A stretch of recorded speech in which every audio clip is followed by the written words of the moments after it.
During my Level 1 adult fieldwork experience at Moses Cone Acute Rehab, I worked with a bariatric patient for the first time and experienced a treatment session in which I was an educator, but I was also a learner. Walking into the room, I was pretty unsure of what to expect. All I knew was that the patient was roughly 600 pounds and suffered from shortness of breath and limited functional mobility. I may have even entered the room with some implicit bias, questioning how does someone let themselves get this way, or why haven't they done something about it before? I quickly made sure to implement therapeutic use of self and be mindful of my body language and facial expressions to ensure that the patient felt comfortable and to establish an effective patient-client relationship. I'm aware that any bias should be always left at the door, and you should never let any type of bias affect how you approach your treatment. We initially entered the room with our own plan and educated the patient on compensatory techniques and pacing strategies. However, we quickly began to receive instructions from the patient who was uneasy about the entire process.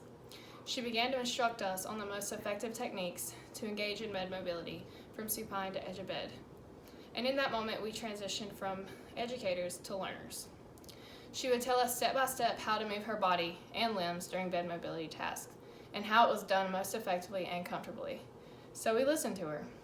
Additionally, she instructed us on how to use the bed sheet to ensure that her body was positioned adequately in the bed when she was laying supine, so we listened.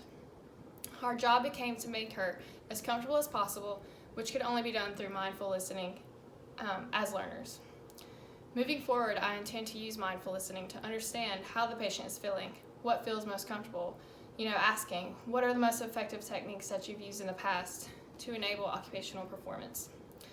Instead of just doing it the way that I have been taught in school or may have previously learned, as therapists, we should always continue to learn, especially from our patients, as these lessons can be some of the most valuable lessons that we ever experience.